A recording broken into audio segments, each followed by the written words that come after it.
আসসালামু আলাইকুম। বিশ্বের সবথেকে গুরুত্বপূর্ণ খবর আপনাদের জানাচ্ছি আমি মেহজাবিন ইসলাম। গ্রিনল্যান্ডের সার্বভৌমত্ব নিয়ে ট্রাম্পের সাথে আলোচনা হয়নি, দাবি ন্যাটো মহাসচিবের। ইউক্রেন যুদ্ধ বন্ধে মস্কোতে যাচ্ছেন উইটকফ। পাকিস্তানের শপিং মলে অগ্নিকাণ্ডে নিহত বেড়ে ৬০। গ্রিনল্যান্ড নিয়ে ট্রাম্পকে নতুন জবাব ডেনমার্ক প্রধানমন্ত্রীর। সিরিয়ায় বিদ্রোহীদের হামলায় ১১ সেনা নিহত। কাশ্মীরে ১০ ভারতীয় সৈন্য নিহত। আবারও কি ভারত পাকিস্তান যুদ্ধ শুরু হয়ে গেল? এতক্ষণ শুনলেন সংবাদের শিরোনাম। এখন চলুন দেখি প্রতিটি সংবাদের বিস্তারিত। গ্রিনল্যান্ডের সার্বভৌমত্ব নিয়ে ট্রাম্পের সাথে আলোচনা হয়নি, ন্যাটো মহাসচিব। ন্যাটো মহাসচিব মার্ক রুটে জানিয়েছেন, ট্রাম্পের সাথে বৈঠকে গ্রিনল্যান্ডের ওপর ডেনমার্কের সার্বভৌমত্বের প্রশ্নটি আলোচনায় আসেনি। ডাভোস থেকে এএফপি জানায়, ফক্স নিউজে স্পেশাল রিপোর্ট উইথ ব্রেট বেয়ারের অনুষ্ঠানে দেওয়া টেলিভিশন সাক্ষাৎকারে রুটে ট্রাম্প ঘোষিত কথিত ফ্রেমওয়ার্ক চুক্তি সম্পর্কে খুব কম তথ্য দেন। তিনি বলেন, আমরা এই বিষয়গুলো নিয়ে কাজ শুরু করার জন্য একটি ভালো সমঝোতায় পৌঁছেছি। এ সময় তিনি এএফপিকে আগে দেওয়া মন্তব্যের পুনরাবৃত্তি করেন। তিনি জানান, প্রকৃত কোনো চুক্তিতে পৌঁছাতে এখনও অনেক কাজ বাকি। তিনি বলেন, এর অর্থ হল ন্যাটো এবং ন্যাটোর সম্মিলিত ক্ষমতা ব্যবহার করে কিভাবে পুরো আর্কটিক অঞ্চলকে নিরাপদ রাখা যায় সে বিষয়ে আমরা একমত হয়েছি। সাক্ষাৎকারে তাকে প্রশ্ন করা হয়, এই চুক্তির আওতায় গ্রিনল্যান্ড কি ডেনমার্কের অংশ হিসেবেই থাকবে? জবাবে রুটে বলেন, আজ রাতে প্রেসিডেন্টের সাথে আমার আলোচনায় এই বিষয়টি আর উত্থাপিত হয়নি।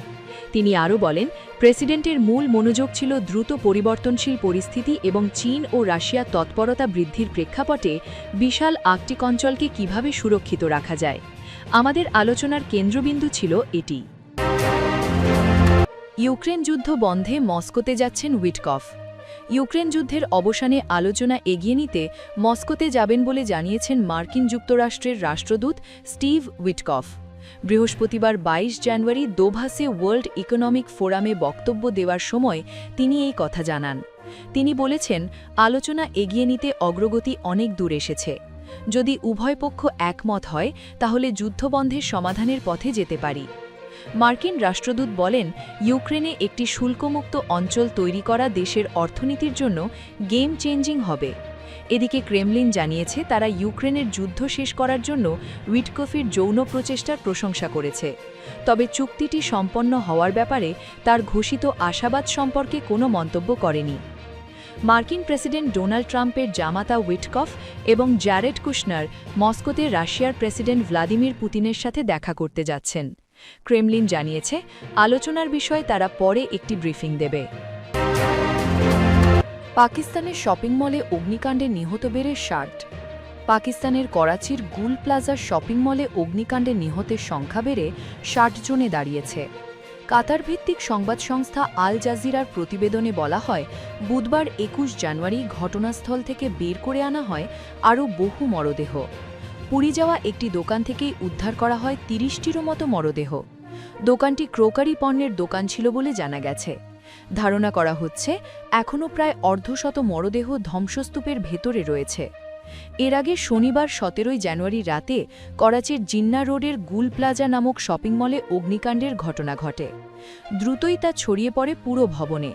ভেতরে আটকা পড়েন ক্রেতা বিক্রেতাসহ বহু মানুষ। প্রায় ২৪ ঘণ্টা পর আগুন নিয়ন্ত্রণে আসে।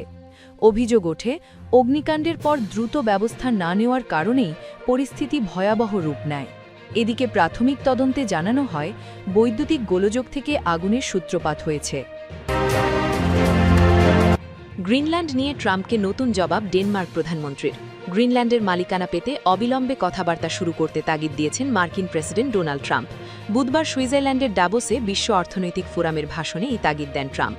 এদিকে একদিন পরই বিষয়টির জবাব দিয়েছেন ডেনমার্কের প্রধানমন্ত্রী মেটে ফ্রেডেরিকসেন। এক বিবৃতিতে তিনি বলেন, ডেনমার্ক ও গ্রিনল্যান্ড সম্পর্কিত বিষয়গুলিতে কেবল তারাই নিজেরা সিদ্ধান্ত নিতে পারেন। তিনি বলেন, আর্কটিকের নিরাপত্তা সমগ্র ন্যাটো জাতের বিষয়। অতএব এটি ন্যাটোর মহাসচিব ও মার্কিন প্রেসিডেন্টের মধ্যে আলোচনা হওয়া ভালো এবং স্বাভাবিক।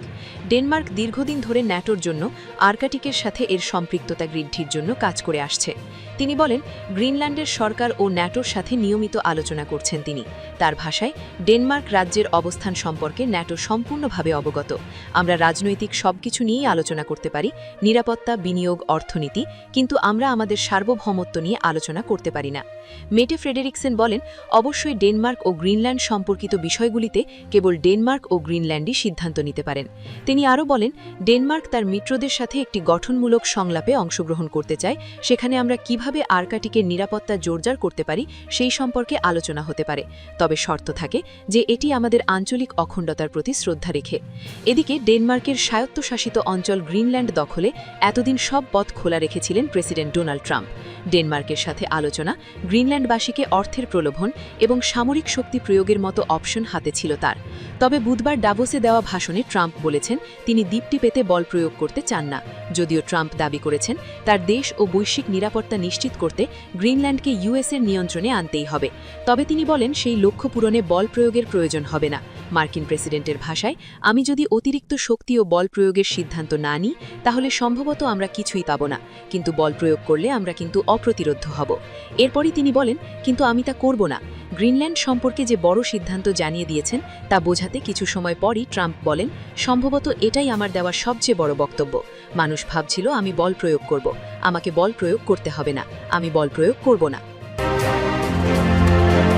সিরিয়ায় বিদ্রোহীদের হামলায় ১১ সেনা নিহত। যুদ্ধবিরতি কার্যকর হওয়ার প্রথম দিনেই সিরিয়ান ডেমোক্রেটিক ফোর্সেসের হামলায় ১১ সেনা নিহত হয়েছে। এই সময় আহত হয়েছেন আরও কমপক্ষে ২৫ জন। বুধবার সিরিয়ার বরাতে আনাদলু এজেন্সির এক প্রতিবেদনে এই তথ্য জানানো হয়েছে। আল আখবারিয়া টিভির খবরে বলা হয়, উত্তর পূর্বাঞ্চলীয় হাসাকা প্রদেশের আল ইয়ারুবিয়া এলাকায় ৭ সেনা নিহত হয়েছেন। এছাড়া হাসাকার দক্ষিণে মাউন্ট আব্দুল আজিজ এলাকায় ২ জন এবং আলেপ্পুর পূর্বে সিরিন এলাকায় আরও ২ জন সেনা নিহত হন। সিরিয়ার প্রতিরক্ষা মন্ত্রণালয়ের বরাতে রাষ্ট্রীয় বার্তা সংস্থা সানা জানায়, হাসাকা গ্রামাঞ্চলের আল ইয়ারুবিয়াব সীমান্ত ক্রসিংয়ের কাছে একটি গোলাবারুদ ঘাঁটিতে এসডিএফের চালানো ড্রোন হামলায় ৭ সেনা নিহত ও অন্তত ২০ জন আহত হন। মন্ত্রণালয় জানিয়েছে, ওই এলাকায় সেনারা তল্লাশি চালানোর সময় বিস্ফোরক ও ড্রোন অস্ত্র তৈরির একটি কারখানা আবিষ্কার করে। সেখানে ইরানি তৈরি মাথাভারী ড্রোন পাওয়া যায়। এসডিএফ এগুলো সস্ত্রীকরণ করার প্রস্তুতি নিচ্ছিল। তবে কারখানাটি নিরাপত্তা নিশ্চিত করার সময় এসডিএফ একটি আত্মঘাতী ড্রোন হামলা চালায়। এই সময় ৭ সেনা নিহত ও ২০ জন আহত হন বলে দাবি করা হয়। সিরীয় সেনাবাহিনীর অপারেশন কমান্ডের বিস্তারে বলা হয়, যুদ্ধবিরতি কার্যকর হওয়ার ২০ ঘণ্টার মধ্যেই এসডিএফ সেনাবাহিনীর বিভিন্ন অবস্থানে একাধিক হামলা চালায়।